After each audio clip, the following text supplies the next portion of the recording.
Bonjour à tous et bienvenue. Aujourd'hui, nous sommes rejoints par Anatole Lieven, ancien professeur britannique à l'université de Georgetown et actuellement directeur du programme Eurasie à l'Institut Quincy pour une diplomatie responsable. Donc bienvenue à nouveau dans l'émission. Je suis ravi que vous ayez pu venir. Je sais que vous êtes très occupé. Raci d'être de retour. Je voudrais donc discuter d'un article que vous avez récemment écrit, intitulé « La guerre risquée de l'Europe contre la flotte fantôme de la Russie ». Car la guerre économique peut, de manière générale, se dérouler en Europe dans trois domaines. Il y a la coupure de l'accès aux technologies clés et aux biens industriels, comme ce qui est fait avec les semi-conducteurs à l'égard de la Chine. Nous avons bien sûr les sanctions financières qui concernent l'accès aux banques, aux devises, aux systèmes de paiement comme SWIFT ou même la saisie de fonds.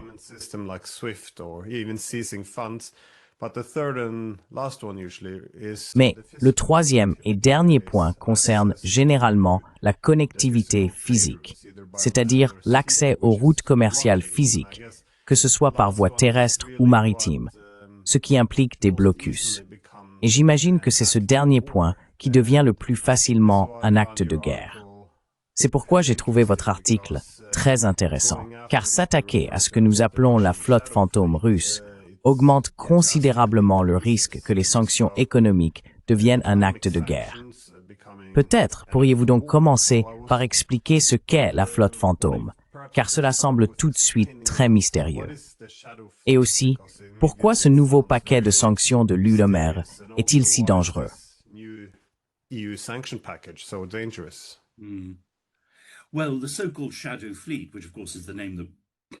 Eh bien, la soi-disant flotte fantôme, c'est bien sûr le nom que l'Occident lui a donné, est simplement composée de navires battant pavillon international. Je veux dire, il s'agit généralement, comme nous le savons depuis longtemps sans rien faire à ce sujet, de pavillons plutôt douteux, Panama, Chypre, etc., le Libéria, et ainsi de suite. Ces pavillons sont utilisés pour transporter du pétrole russe, principalement du pétrole, parfois d'autres marchandises aussi, parce qu'ils n'étaient pas soumis aux sanctions initiales visant les navires battant pavillon russe. La première série de sanctions de l'UE a visé une centaine de ces navires, je ne me souviens plus du chiffre exact, ce qui signifiait qu'ils ne pouvaient pas accoster dans les ports de l'Union européenne, ne pouvaient pas y être remis en état, ni y faire le plein, et pouvaient être totalement les eaux territoriales des pays de Storm River, qui bien sûr sont assez étroites.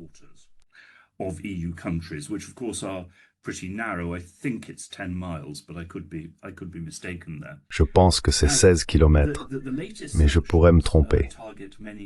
Maintenant, les dernières sanctions visent beaucoup plus de ces navires, mais aussi, selon l'interprétation des États baltes et de la Suède, ces sanctions leur permettent de saisir de tels navires, non seulement dans leurs propres eaux territoriales, mais aussi dans leurs zones économiques, qui ont toujours été considérées comme des eaux internationales, où les États n'ont aucun droit de police ou d'interception.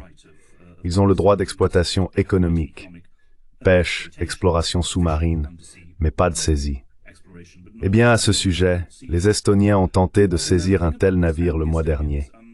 Les Russes ont envoyé un avion de chasse et ont averti les Estoniens de ne pas aller plus loin.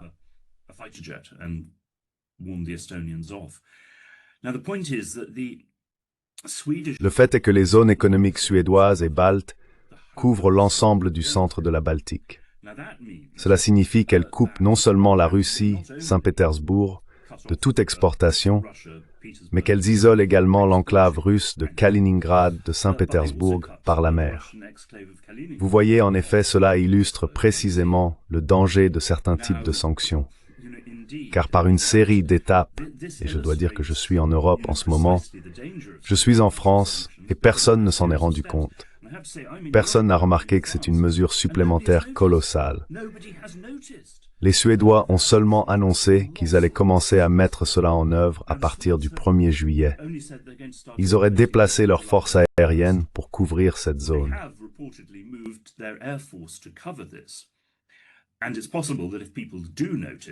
Il est possible que si les gens s'en rendent compte, l'ULEKLUBEV demande aux Suédois de faire marche arrière, tout comme en 2022, les Lituaniens, obéissant aux sanctions de l'UBLE, avaient annoncé qu'ils allaient bloquer le transit russe vers Kaliningrad.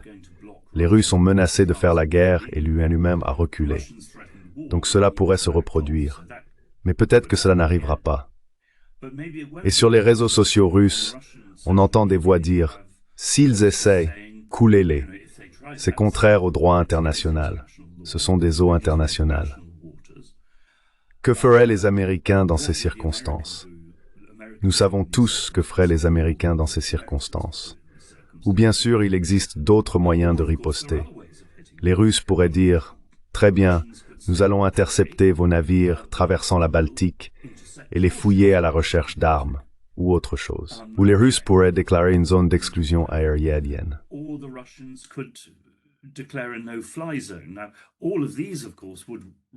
Or, toutes ces mesures, bien sûr, augmenteraient radicalement la tension, mais elles porteraient également un grand préjudice aux économies suédoises et baltes.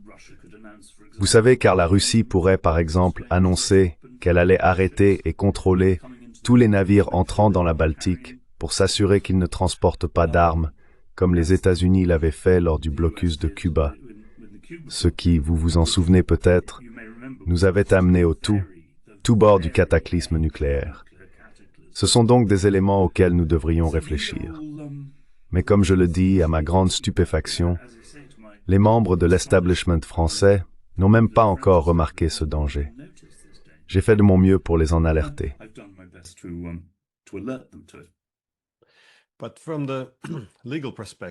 Mais d'un point de vue juridique, il s'agit donc d'un blocus, n'est-ce pas? Parce que Maria Zakharova a qualifié cela de piraterie, la tentative de s'emparer de navires russes. Êtes-vous d'accord avec ces termes, ce langage, mais aussi sur le plan juridique? Est-ce alors un acte de guerre si vous commencez à saisir des navires russes qui se trouvent dans les eaux internationales?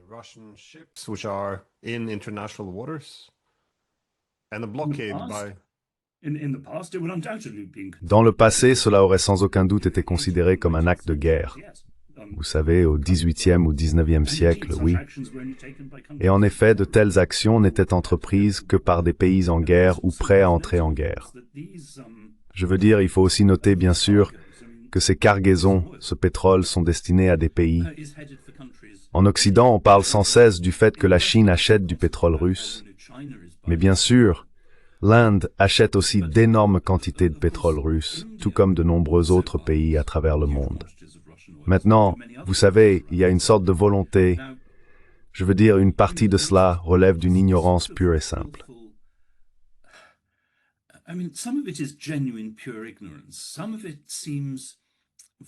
Certaines mesures semblent frôler la folie parce que, vous savez, la résolution, le projet de loi actuellement devant le Sénat américain, menace d'imposer des droits de douane de 500% à tout pays achetant du pétrole russe.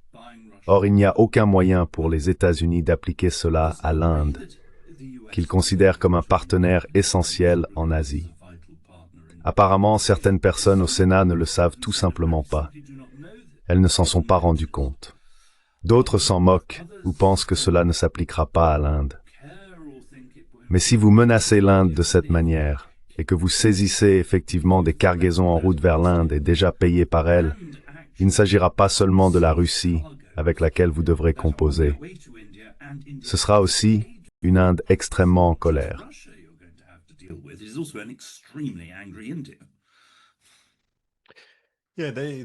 Oui, ils n'apprécient pas du tout cette tentative de les mettre sous pression avec des sanctions économiques. Mais surtout, si cela va jusqu'à ce qui est, comme vous le dites, un acte de guerre.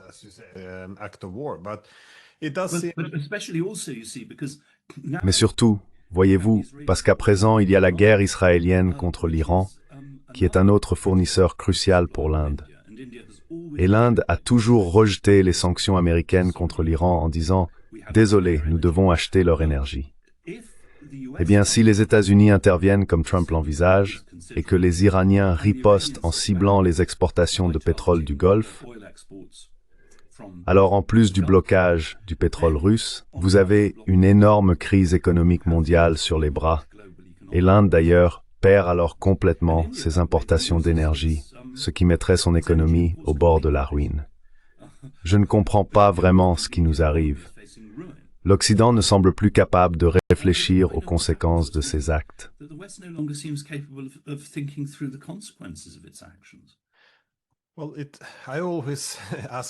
Eh bien, je me demande toujours, lorsque je vois ces élans insensés se développer, s'ils sont fondés sur l'ignorance ou la belliquosité. Parce que cela ne peut être que l'un ou l'autre. Et je ne surestimerai pas le fait que tout soit dû à l'ignorance. Car ces derniers mois, nous avons assisté à ce que je considérerais comme une rhétorique très dangereuse. L'ancien Premier ministre danois et également ancien secrétaire général de l'OTAN, Anders Fogh Rasmussen, a donné une interview dans laquelle il affirmait que, maintenant que la Finlande et la Suède ont rejoint l'OTAN, nous pourrions imposer un blocus à Saint-Pétersbourg. Et en effet, on entend aussi les États baltes et la Pologne tenir le même discours. Maintenant qu'ils ont rejoint l'Alliance, la mer Baltique deviendra un lac de l'OTAN. Je pense simplement qu'ils sous-estiment la réaction russe ici, car depuis l'effondrement de la ruse de Kiev au XIIIe siècle, l'accès fiable aux voies navigables a toujours été un défi majeur pour la Russie, en effet.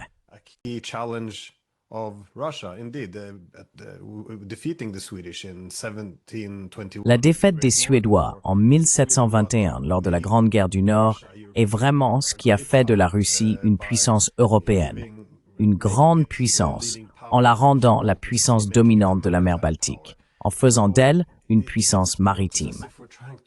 Donc on dirait que nous essayons de renverser les 300 dernières années en coupant essentiellement les Russes de la mer Baltique. Étant donné que cela a été au cœur des luttes historiques de la Russie pendant des siècles, pense-t-il vraiment que les Russes vont simplement capituler et accepter d'avoir été coupés de la mer Baltique? Je veux dire, pour moi, c'est vraiment de la folie. Mais encore une fois, il y a beaucoup de politiques insensées qui sont poursuivies de nos jours. Eh bien, comment pensez-vous que les Russes pourraient réagir autrement? Oui, vous avez mentionné la saisie de leurs propres navires et aussi des attaques, mais cela semble devenir une pratique courante. J'ai vu les Iraniens et les Américains aussi saisir les navires des uns et des autres ces dernières années. Comment ça va-t-il se terminer?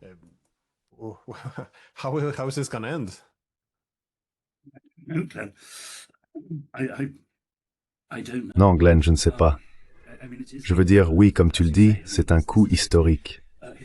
Et je pense que une partie du problème, c'est que j'ai entendu de la part de personnes soi-disant haut placées et bien informées, pas au sein du gouvernement ici, mais dans des think tanks et autres, cette phrase, et on l'entend tout le temps aussi en Angleterre, à savoir que, en fait, nous sommes déjà en guerre avec la Russie. Tu sais, la guerre a déjà commencé. Mais regarde autour de toi, on n'a pas cette impression. Oui, tu sais, la Russie a incendié un magasin Ikea en Lituanie, et on dit que la Russie aurait remonté ses câbles dans la Baltique, et il y a eu ces soi-disant colis explosifs qui, en fait, eh bien, ont plus qu'explosé.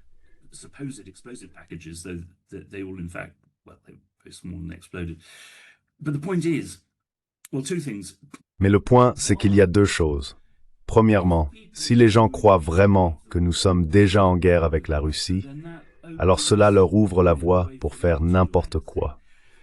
Ils se rendront compte, si nous entrons effectivement en guerre avec la Russie, ils comprendront la différence très rapidement. Parce que, d'après ce que j'en lis, et je pense qu'il y a eu des actions de sabotage russes, mais elles ont été très très limitées et très inefficaces. À mon avis, elles étaient de l'ordre de l'avertissement. Faites attention, nous pourrions faire des choses vraiment très graves si vous nous poussez à bout.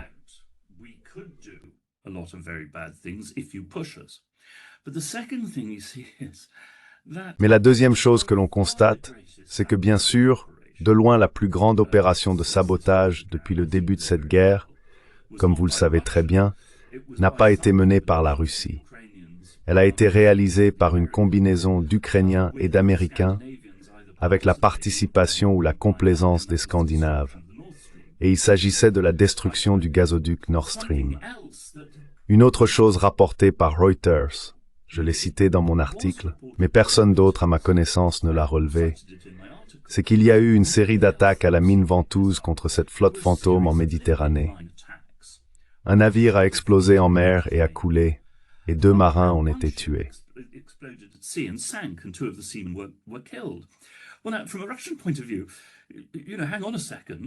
Eh bien, maintenant, du point de vue russe, vous savez, attendez une seconde, qui a commencé tout ça? Donc je crains que les Russes estiment avoir désormais un droit moral et légal total de riposter.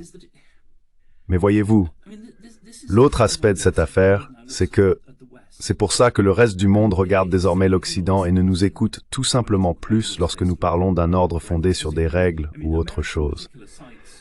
Parce que, vous savez, l'Amérique en particulier invoque, j'essayais de voir la liberté, le pacte du droit international que l'Amérique doit défendre. Et maintenant, que voyons-nous? Une violation des lois internationales fondamentales de notre part.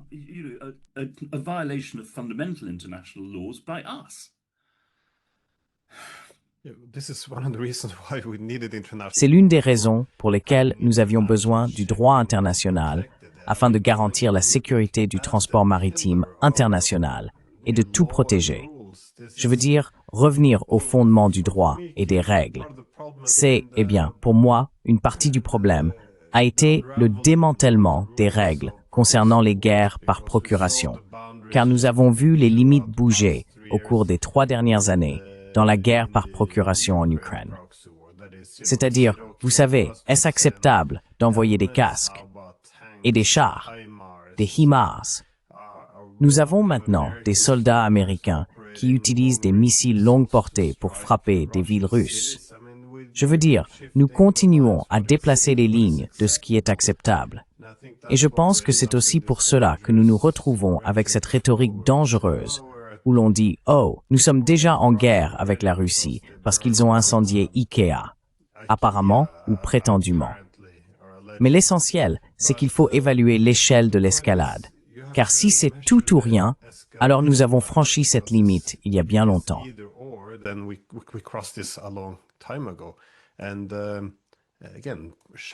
Et encore une fois, bloquer la navigation russe, saisir leurs navires. Je veux dire, comment? Ce serait irresponsable, à mon avis, que les Russes ne ripostent pas de manière sévère. Sinon, ils auraient effectivement capitulé. Leur flotte entière serait désormais sous contrôle occidental. Ce serait comme le traité de Poltava, non? Quand tous les navires russes devaient être sous le contrôle de la Suède. Je veux dire, c'est de la folie pure. Mais tu as mentionné les câbles en mer Baltique, parce que c'est généralement utilisé comme prétexte. D'ailleurs, Nord Stream a aussi servi de prétexte à l'OTAN pour augmenter son activité et la surveillance de la mer Baltique, ce qui n'a pas vraiment changé, même si on sait maintenant que l'OTAN savait que les Russes n'étaient jamais derrière tout ça. Mais ces autres câbles, dans quelle mesure a-t-on réellement prouvé que la Russie avait détruit l'un de ces câbles?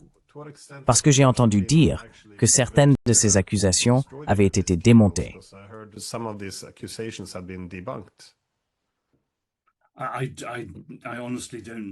Honnêtement, je ne sais pas. Je veux dire, il y a tellement de flots de désinformation à ce sujet. Certainement rien, vous savez, que les gouvernements occidentaux disent aujourd'hui, ou que les services de renseignement occidentaux affirment ne peut être pris, vous savez, pour argent comptant. Mais vous savez, je ne voudrais pas juger. Je veux dire, je n'étais pas là. Mais sur cette question d'une échelle d'escalade, vous avez tout à fait raison. Et je veux dire, une partie du problème est que si peu de gens en Occident sont conscients qu'il y a en réalité un débat en cours en Russie, on s'en rend compte si l'on parle à des gens de l'establishment russe, mais aussi si l'on suit les médias russes. Ici, les gens semblent penser que la Russie est un État totalitaire dans lequel Poutine, comme ils insistent à l'appeler, contrôle tout.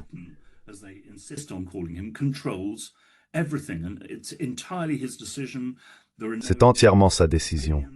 Il n'a pas à tenir compte d'autres avis. Il n'y a aucune pression. Et bien sûr, ce que vous avez, et que vous avez depuis longtemps, ce qui faisait aussi partie de toute la mutinerie de Prigojine, Ce sont des partisans de la ligne dure en Russie qui pensent que Poutine a été beaucoup trop conciliant pendant de nombreuses années. Il a été bien trop déférent envers les Allemands et les Français auparavant.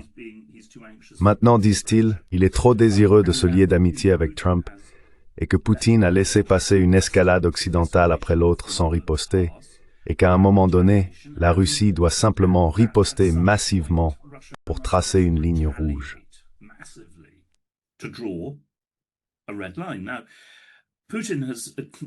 Jusqu'à présent, Poutine ne l'a pas fait.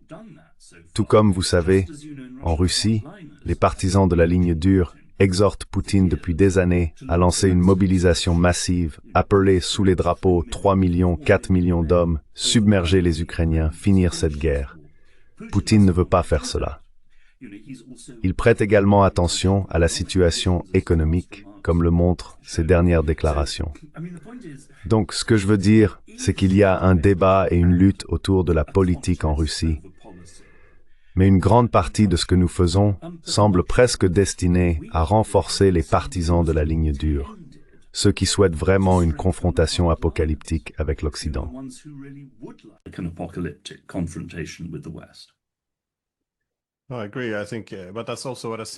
Je suis d'accord, je pense. Mais c'est aussi ce que j'ai constaté en Russie. Après l'attaque contre ces bombardiers nucléaires, il est presque impossible pour la Russie de ne pas intensifier ou d'adopter, vous savez, une position beaucoup plus dure. Et vous l'avez également vu ces 2 ou 3 dernières semaines.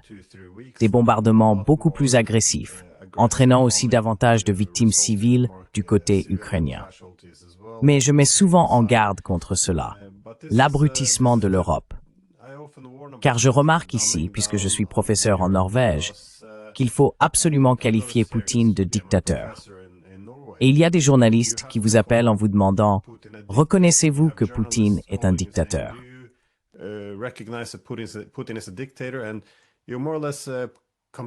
Et vous êtes plus ou moins obligé de dire ce que vous savez être faux. Parce que si vous dites « Eh bien, en réalité, ce n'est pas un dictateur. Il a tout un système politique derrière lui qui a aussi son mot à dire. » Alors on peut vous calomnier et on dira « Eh bien, alors vous êtes pro-russe parce que vous refusez d'appeler Poutine un dictateur. » Et le problème avec cet abrutissement, c'est que cette analyse simpliste conduit à des politiques très stupides. Parce que maintenant on pense « Eh bien, si Trump flatte suffisamment l'ego de Poutine, Poutine acceptera la paix. » Mais il a tout un système politique derrière lui. C'est comme Trump. Il ne peut pas vendre n'importe quel accord de paix en Ukraine. Il a besoin de l'establishment politique. Et il en va de même pour Poutine.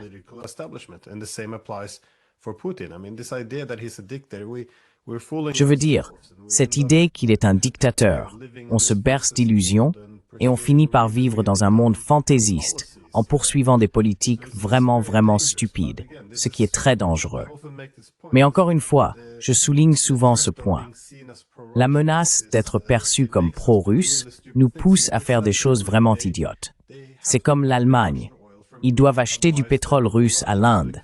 Sinon, ils sont considérés comme pro-russes. Donc ils ne peuvent pas appeler au bon sens. Les Russes seront payés quoi qu'il arrive. Pourquoi payons-nous l'intermédiaire? Pourquoi payons-nous des coûts plus élevés? Le bon sens suggère que ce n'est pas dans leur intérêt, mais ils sont obligés de le faire. Sinon, ils seront aussi vus comme pro-Poutine, donc pro-russe. Et toute votre légitimité sera retirée.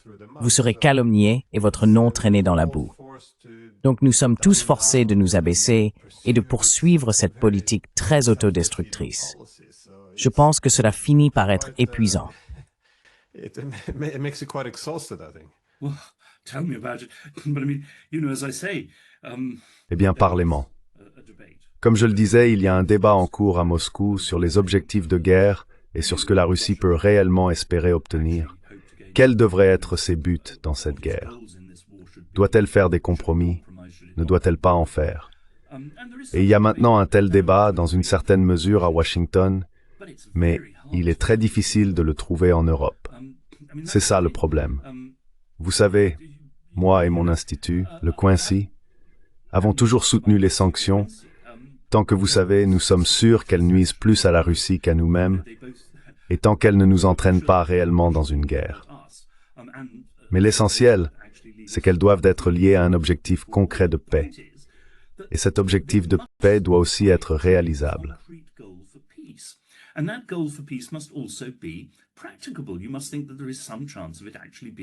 Vous devez penser qu'il y a une certaine chance que cela soit réellement accompli. Et je n'arrive pas à le voir. Vous savez, quand vous demandez aux Européens, ils disent « Oh, eh bien, mais vous savez, c'est la politique de l'Union européenne. Nous ne pouvons pas, vous savez, nous ne devons pas nous en écarter. » Eh bien, comme vous le savez, sous Kaja Kallas, je veux dire, la dernière déclaration de sa porte-parole que j'ai vue à propos des sanctions de l'Union européenne, c'est qu'elle ne serait levée que lorsque la Russie se retirerait complètement de tous les territoires qu'elle occupe, y compris la Crimée. Eh bien, cela n'arrivera tout simplement pas. Mais en disant cela, vous avez dit aux Russes, « D'accord, les sanctions seront là, quoi que nous fassions, alors continuons. » Vous avez retiré un atout de négociation essentiel de la table.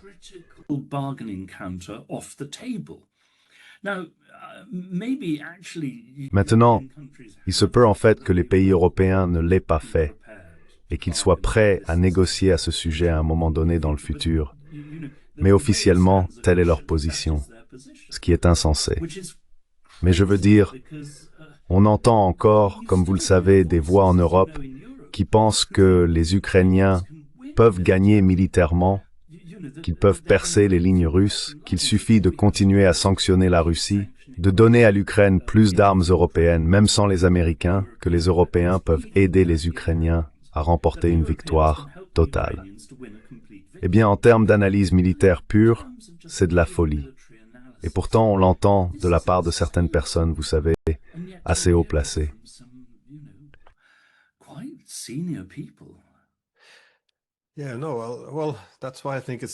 Oui, non. Eh bien, c'est pour ça que je pense encore une fois qu'une mauvaise analyse mène à de mauvaises politiques. Parce que de mon point de vue, les Ukrainiens ont perdu la guerre. Et si on prolonge simplement le conflit, en les faisant perdre plus lentement et en sacrifiant plus de vies, ils ne pourront pas se relever ni se reconstruire. Et l'Ukraine sera un cas désespéré pendant des décennies et des décennies. Ce sera mauvais, bien sûr, pour les Ukrainiens, mais aussi pour les Européens, les Américains, pour nous, tout autant que pour les Russes.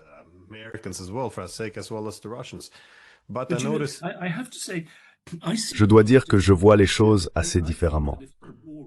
Je pense que si la guerre se terminait maintenant, aujourd'hui, avec la neutralité de l'Ukraine et la Russie continuant de contrôler les territoires qu'elle détient, ce serait une victoire ukrainienne.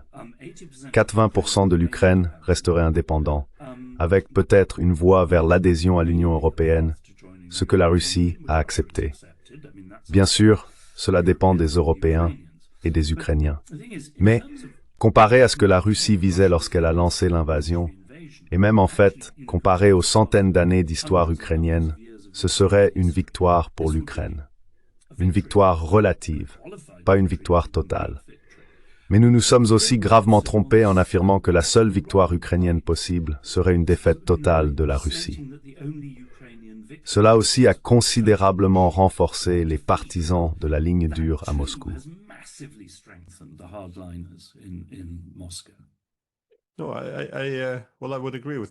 Eh bien, je serais d'accord avec cela, que l'Ukraine pourrait grandement bénéficier de mettre fin à la guerre maintenant. C'était mon point. Si vous continuez cette guerre et que des centaines de milliers d'Ukrainiens supplémentaires vont mourir, il sera très difficile de reconstruire ce qui restera du pays.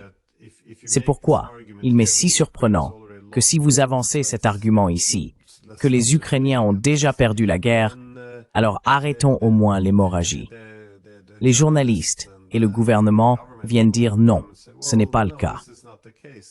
En réalité, si vous dites que les Ukrainiens sont en train de perdre, c'est un discours qui a pour fonction de réduire le soutien public à la guerre.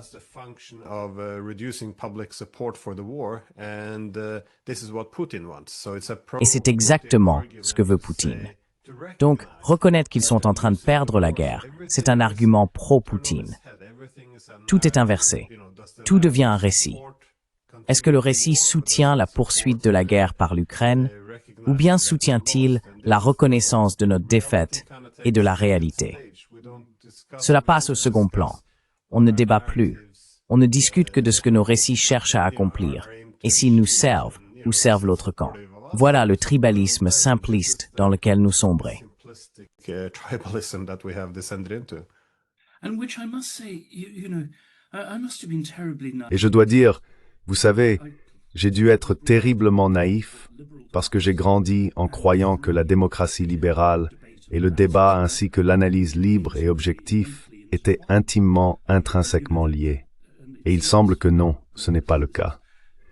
Je veux dire, c'est le signe d'une terrible décadence et d'un déclin de la culture publique occidentale. In Western public culture.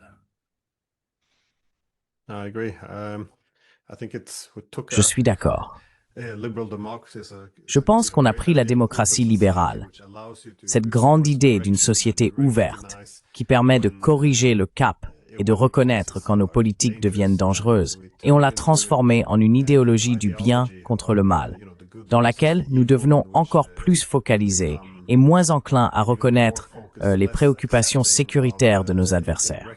Nous ne pouvons pas négocier avec eux parce qu'ils sont tellement mauvais, parce que tout ce qu'ils font doit être interprété à travers ce prisme de démocratie libérale contre autoritarisme. Mais Terry Pratchett, le romancier anglais, disait que ce que nous avons aujourd'hui n'est pas la démocratie, mais le démocratisme. Said that what we have now is not democracy, but democratism. Yeah. Oui, comme le communisme, vous savez. Ce n'est en réalité pas du tout ce que nous pensions autrefois être, vous savez, la démocratie. C'est précisément une sorte d'idéologie semi-totalitaire. It is no, but I've heard reference to this. C'est vrai. As well. Non, mais j'ai aussi entendu parler de ce concept. Richard Sakwa l'utilise également. Et je pense que cela a beaucoup de sens pour comprendre ce qui arrive à nos sociétés. Mais oui, merci beaucoup de m'avoir permis de profiter de votre expertise. Je pense que c'est un sujet d'une importance immense, la mise à l'arrêt ou la saisie des navires russes. Je ne pense pas que les gens en mesurent la portée, donc j'ai vraiment apprécié votre article. Merci beaucoup. Merci beaucoup, Glenn. Un plaisir, comme toujours. Et j'espère vous revoir bientôt.